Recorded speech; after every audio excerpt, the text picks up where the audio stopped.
I mean, really, for me, that was a really hard situation for me to be in because, my whole life that I had always been, starting quarterback, those types of things, and for that situation to occur, for me to have to take a step back, wait a whole year, it really helped me out a lot. Sure. And it was, but it wasn't easy. It wasn't easy for me at all, and really.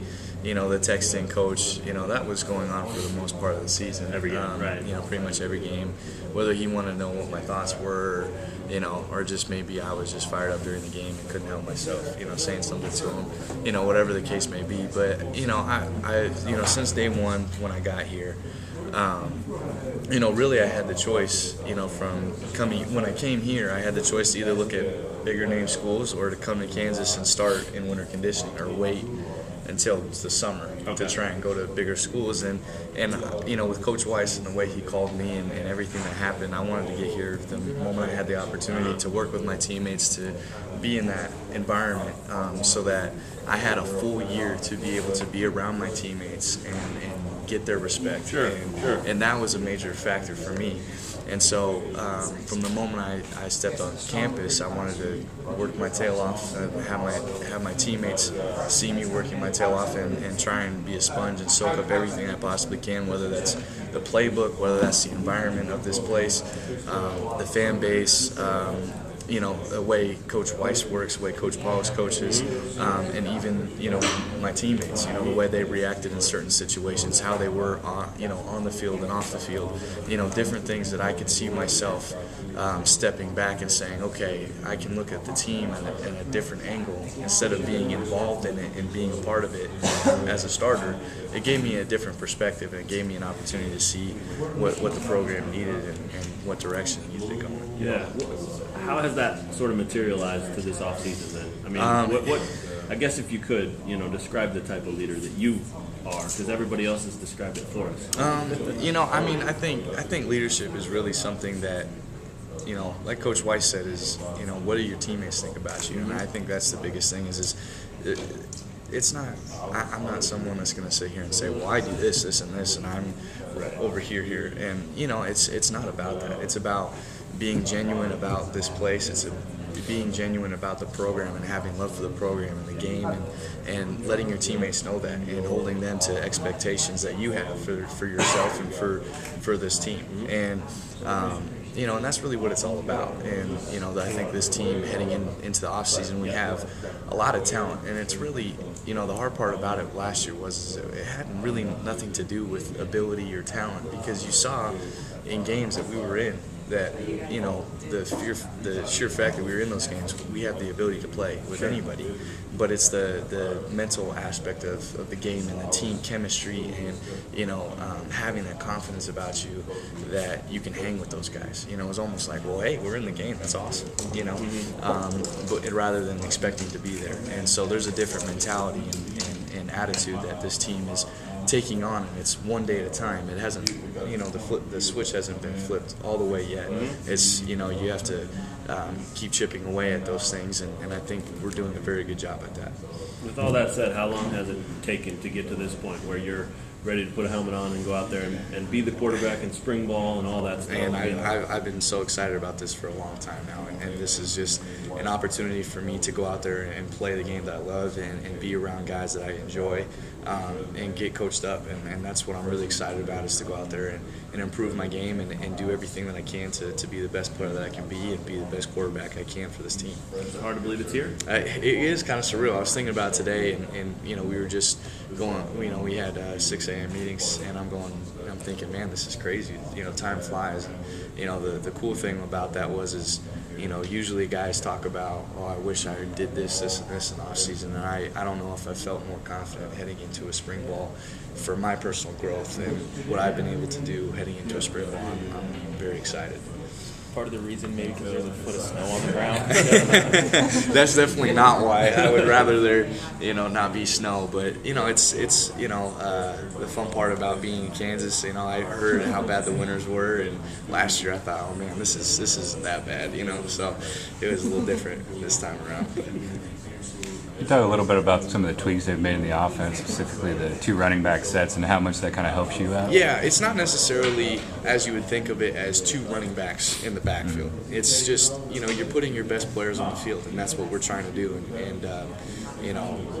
Tony is a very dynamic football player and a guy that has game-changing ability. And so when you have him breaking, these big time runs from the backfield and everyone knows he's getting the ball versus maybe getting him a chance in space where maybe he only has 1 or 2 guys to make miss and he's gone. So we're trying to get him in space and trying to have him create more opportunities to get big plays more often. And with James and Taylor, they're both such great running backs, and that's been the fun part for me, is to step into this situation and see the talent that I have going to play with. Playing with guys like James and Taylor and Tony, they make it very easy, and it's just my job to facilitate the ball and get it to our playmakers for them to make plays. Does that open things up for you a little bit? I mean, having that many different playmakers on the field at once, or is Absolutely. When you let's say if we put Tony out at wide receiver, you have to respect a guy like Tony, no matter where he's at. If it's in the slot on the outside receivers or if it's in the backfield, you have to know where he's at all times. So that definitely helps out our passing game, helps out our running game, and it makes us very dynamic. With coaches talking a lot about what he's done in the offseason. Yeah. And, watched every game over and over and really evaluated this team and its personnel and its schemes and all that stuff. Yeah. Did he ask for any input, any of that stuff, or was it him, locked door, lights off, get to work? I think, the cool thing that I've had the opportunity to work with Coach Weiss is really how he works, and a lot of it is just that him in his office working, chipping away at things. But he'll come and ask you, hey, what do you think of this? What do you think of that? And and he wants you to be honest. If you don't like the idea, he wants you to be honest. If he wants you to be upfront, so that's been really fun for me to be able to develop a relationship with Coach Weiss to the point where he feels confident in something that if he wants to ask me a question, he can count on it.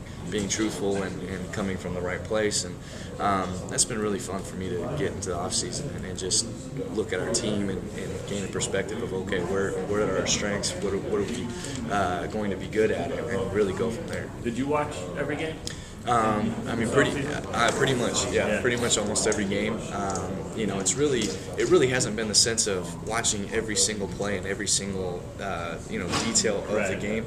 It's more been watching how defenses have been approaching us and the way they attacked us, and then if guys come and ask you, hey, what could I have done better? Now you have film to go back and say, hey, this is what you need to do better in these types of situations and stuff like that. But really, you look at it as a defensive perspective and you try to get a good understanding of what their schemes are and how they approach you.